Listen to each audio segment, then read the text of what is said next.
Là, ils font les pros devant Paris Match, c'est pour ça. Mais moi, je les aime. Je les adore même maintenant. Lui, c'est Dr Nozman. Depuis des années, il partage sa passion des sciences sur YouTube. Il est connu pour ça. J'ai jamais fait de labyrinthe de ma vie. Comment ça me faire flipper cette histoire. Le jour j'entends quelqu'un.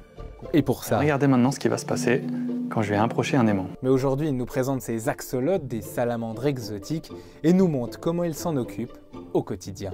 Ils sont juste ici, ils sont cachés, et là, en fait, ils commencent leur nuit. C'est des animaux qui vivent la nuit, donc là, ils vont pas être très actifs. On va les nourrir, on va s'occuper du bac, faire une petite maintenance et ça va être marrant. Pas très loin d'ici, à nos bureaux, il y a un labo de recherche sur les axolotes qui m'ont proposé, quand ils avaient une ponte, de me passer quelques œufs. J'avais ces petits œufs qu'on a filmés du jour de la ponte ici, jusqu'à aujourd'hui du coup. Généralement, quand on est nez à nez devant l'axolote, c'est quoi ce truc, on dirait un extraterrestre. Et c'est vrai, l'image que j'avais de l'axolote, c'était vraiment cette petite salamandre mexicaine un peu étrange. Les gens ils s'amusent avec à dessiner des lunettes sur la vitre de l'aquarium pour leur faire comme des lunettes d'Harry Potter, tout ça. Pour moi, il y avait tout cette symbolique de l'étrange autour de cet animal.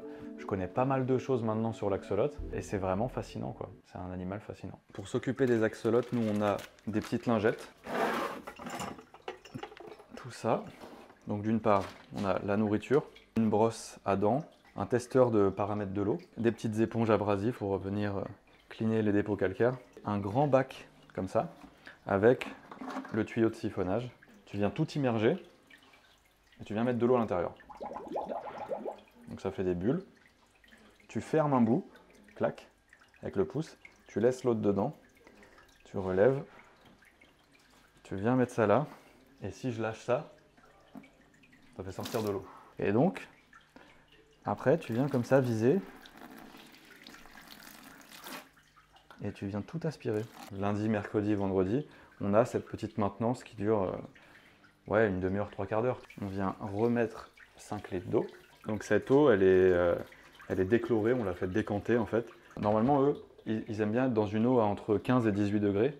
Et là, naturellement, comme on n'a pas de système de refroidissement, l'eau, elle est à 20 degrés. Mais en vrai, ils tolèrent largement, même ça peut monter à 25. La situation des axolotes en milieu sauvage, elle est critique. C'est une salamandre qui vient du Mexique. Elle est présente dans un seul et unique lac dans le monde. A priori, selon les derniers relevés, les derniers rapports, il reste que à peu près quelques centaines d'individus. L'espèce va sûrement perdurer grâce à des passionnés comme nous ici ou des laboratoires de recherche, quoi. Maintenant, il va falloir les nourrir. Et ça, c'est une autre paire de manches. La meilleure qu'on découvre petit à petit, c'est de la mettre pile poil au-dessus d'eux, parce qu'étonnamment, quand la nourriture elle arrive par le dessus, ils sont super vifs et super forts pour l'attraper comme ça. On va commencer avec l'intello de service, c'est lui. Je viens juste le titiller pour le stimuler. Là, il a capté qu'il y a quelque chose. Je jette et pouf, hop là. Et là, c'est assez, vraiment, c'est exceptionnel hein, que ça se passe comme ça. Donc là, le problème, c'est la queue de l'autre devant Néo. Parce que là, si je le stimule trop, il va bouffer la queue en fait. Ça.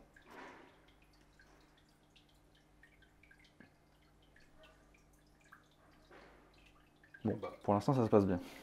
Là, ils font les pros devant Paris Match, c'est pour ça.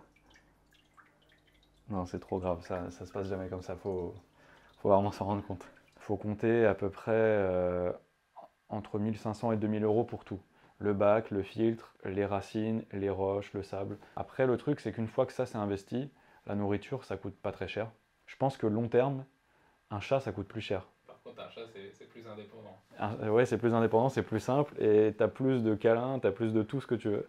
Là où un axolote, tu n'as rien. Non, malheureusement, il n'y a pas beaucoup d'interaction avec cet animal-là.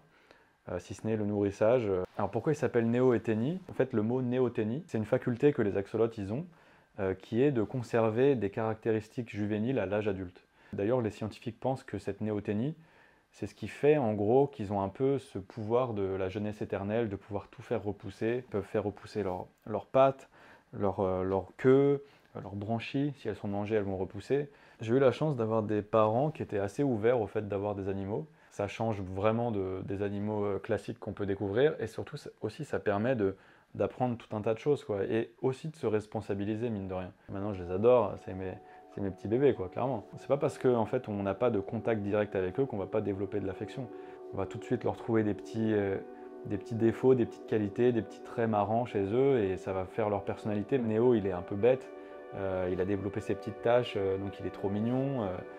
Tennis, c'est un peu l'intello qui arrive à manger tout de suite, tout le temps.